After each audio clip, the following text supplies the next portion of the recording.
In the TV show The West Wing, Martin Sheen, who's portraying the President of the United States, asks a question. He says, do the Washington Redskins have to wear gloves when they play football? Because in Leviticus 11:7, it teaches that you're unclean if you touch a dead pig. Now this question is in reference to this week's challenge regarding the prohibition of homosexual behavior as found in Leviticus.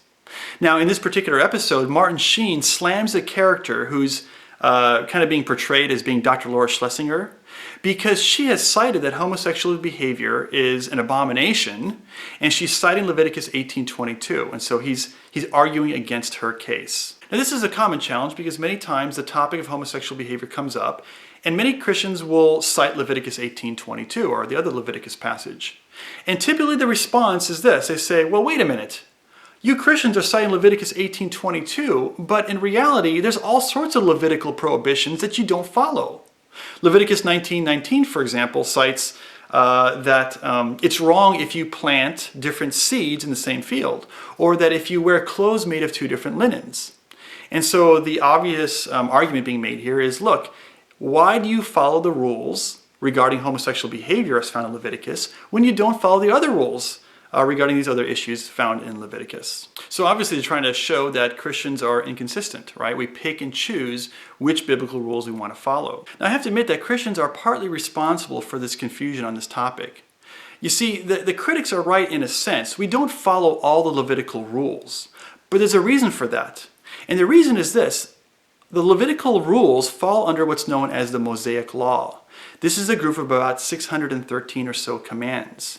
And these laws were instituted as part of a covenant, as part of a contract between God and his people, especially under Moses. Now these rules were never intended to be a legal code for all cultures, at all times, and in all places.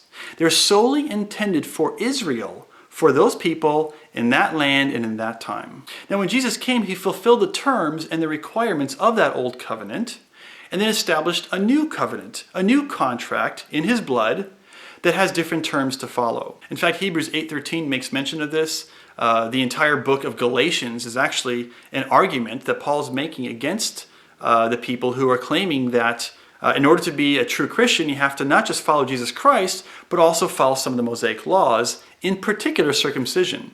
And Paul says, no, you don't have to do that. The Mosaic law is no longer binding on the New Testament believer. Now, does that mean I'm saying that Leviticus or the Mosaic law is completely irrelevant for us? Absolutely not. But how the Mosaic law, and specifically Leviticus, applies to the New Testament believer requires a nuanced explanation. An explanation, by the way, that's too often left out in any kind of conversation regarding this particular topic that we're dealing with now. You don't have to make this complex. There's a much easier way to explain the biblical view of homosexuality. Just use Romans 1:26-27 as your primary text whenever you're talking about what the Bible says about homosexuality. It is the most powerful, straightforward, and defensible text on this issue, for at least 4 reasons. First, it's perfectly consistent with what's expressed in Leviticus. Okay, so it reaffirms the Levitical law in a way that suggests that this is more than just a culture-bound kind of prohibition. Rather, it's a universal moral value. 2, it's the only passage that deals with both male and female homosexuality in the same passage. 3, it clearly explains what behavior is in question. Right? It describes homosexual behavior as one that abandons the natural function of a woman and replaces it with having sex with another man. So there's no question as to what behavior is prohibited here. And by the way, it does this all in the context of a creation narrative where Paul is talking about how God has made the universe and made human beings in such a way, and saying that some human beings have been violating this natural created order in which human beings are made for sexual activity.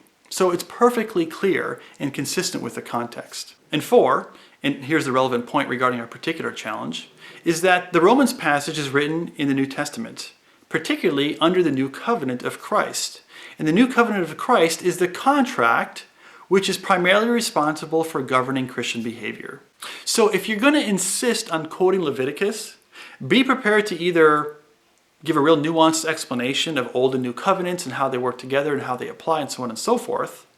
Or, by the way, I don't recommend that. Or make a more modest claim with regards to Leviticus. Now here's what I mean by that. if someone brings up the challenge with regards to Leviticus and says it's not applicable or relevant, here's what I say. I ask them a simple question. I say, do you believe that Leviticus teaches that God thought that homosexual behavior was wrong, at least at one time in history? Now, most people will agree and say, yes, I agree that Leviticus taught that homosexual behavior was wrong at one point. And I'm perfectly fine with accepting that. Because after all, if God thought that homosexual behavior was wrong, at least at one point, well then this certainly would inform our understanding of God, His character, His moral rules and values at some point. And again, if we see these same kind of values expressed in the New Testament later on and under a new covenant, then this can certainly kind of make the view about human sexuality and what God thinks about it more consistent and more cohesive. So to Martin Sheen and to the writers of the West Wing, the answer is no, the Washington Redskins do not have to wear gloves when they play football. For one, you can't just take Levitical laws and rip them out of their historical context and apply them under the new covenant. But for another reason, which is one that I'm surprised you failed to realize, and that is that NFL footballs are not made out of pigskin. They're made out of cowhide. And that, by the way, is a relevant difference.